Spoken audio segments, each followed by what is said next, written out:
দইরাই বাইরে আজকে জাগাত আমার মার একবারে শেষ করে গেছে।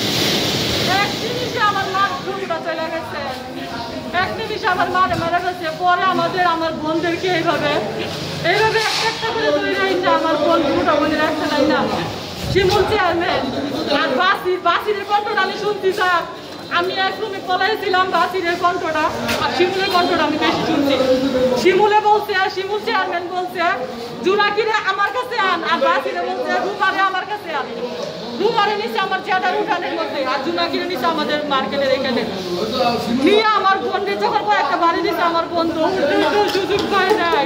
আমার বোনের কোপাইতে কোপাইতে কোপাইতে কোপাইতে আমার বোনের কান মান এগুলো কিচ্ছু রাখে নাই।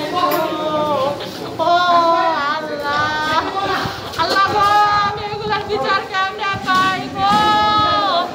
ও আল্লাহ, আমি এই দেশবাসীর কাছে বিচার চাই, আমি ওদের ফাঁসি চাই। আমি শুধু আপনাদের কাছে একটা কথা বলি, আমার এই বাচ্চাদেরকে নিয়ে আমাকে যদি ওরা যদি মেরে ফেলে, আমি সবার ফাঁসি চাই, সবার ফাঁসি দিবেন। আমার জীবনে কোনো নিরাপত্তা নাই, আমাকে ওরা যে কোনো মুহূর্তে মেরে ফেলতে পারে। আমার বোন জামাই আর আমি, আমরা দুইজনকে ওরা বিচার চাচ্ছে।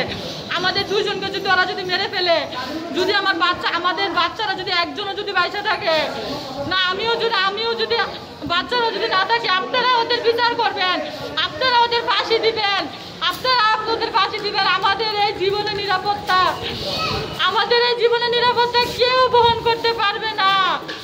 আমি জানি না আমার মৃত্যু আল্লাহ কখন রাখছে। আমাদের যেই শত্রু আমাদের পিছে লাগছে, যেভাবে বোনরা এখন আমাকে হুমকি দিতেছে, আমি কখন মারা যাই আমি জানি না। কিন্তু আমি দেশবাসীর কাছে বিচার চাই, আমাকে আমার মা ভাই বোনের বিচার চাই। ওদের বিচার করে আমাকে দেখাবেন। সবাই প্রত্যেকের ফাঁসি দিবেন, প্রত্যেকের ফাঁসি চাই। সবার কাছে আমি ফাঁসি চাই, আমি সারা বিশ্বের কাছে ফাঁসি চাই, বিশ্বের কাছে বিচার চাই।